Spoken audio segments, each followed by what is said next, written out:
Australia's map out of COVID is already in doubt. Queensland and WA's leaders saying they might keep their borders shut for a lot longer, particularly to New South Wales. Joining me live now, Liberal MP Jason Falinski, of course, from New South Wales. Thanks for your time.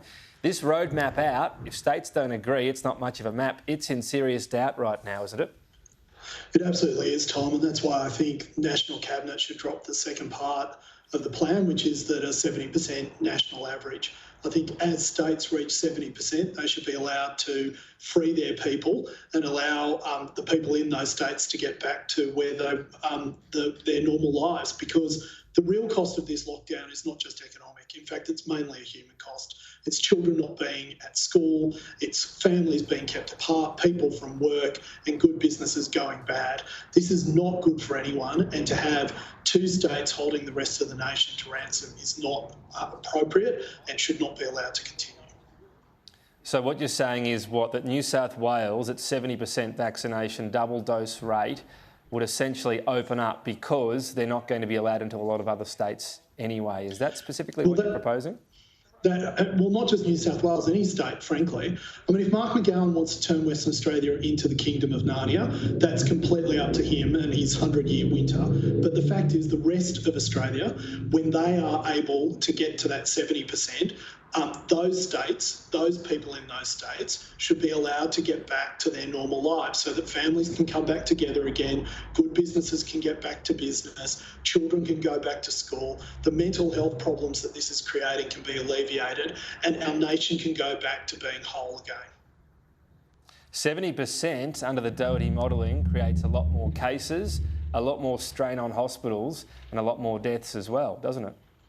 It does, Tom, but the fact is that full vaccination, whether it is here or around the world, was never about eliminating the virus, just as flu vaccinations are not about eliminating the flu.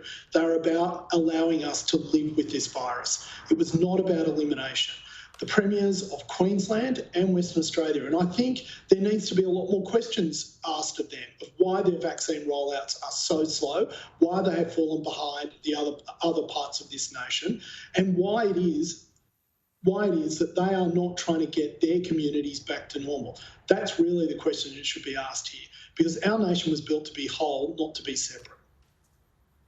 On that 70% though, who do you think's willing within the federal government to agree with you on that? Because as I said, that modelling will mean more deaths. It's also a number that doesn't include anyone under the age of 16 when other countries are giving the vaccinations already en masse to 12 to 15-year-olds. So what's your message to a parent of a 12 to 15-year-old worried about COVID?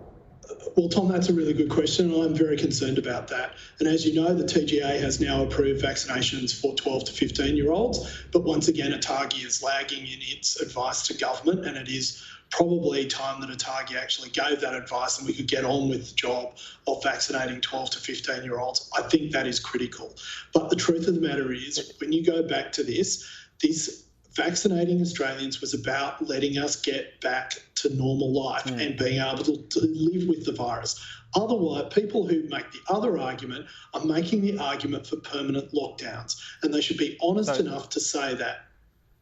But so on talking about it being critical, shouldn't 12 to 15-year-olds then, if everything about giving them the vaccine is safe, why not include them in the percentage rollout? Otherwise, by the time things open up in New South Wales, given they're last in the rollout, if you like, they won't have an opportunity to vaccinate their children before sending them back to school. Tom, once again, that's a really good question. That's probably a question best left to health officials. But as I say, I agree with you. I think that vaccination of children is critical, and it is something that I know that has been approved by the TGA, and I know that the federal government has been pushing for quite heavily. If you look at a state such as Queensland, they're looking at New South Wales and seeing the cases there. When we all reach vaccination targets, it's probable you could be in the thousands of cases per day. If you're that leader, is there really that much harm maybe in waiting just one more month, seeing what opening up with vaccinations actually means, and then making a call, having been under lockdowns for so long? Why not wait one more month if you're Queensland?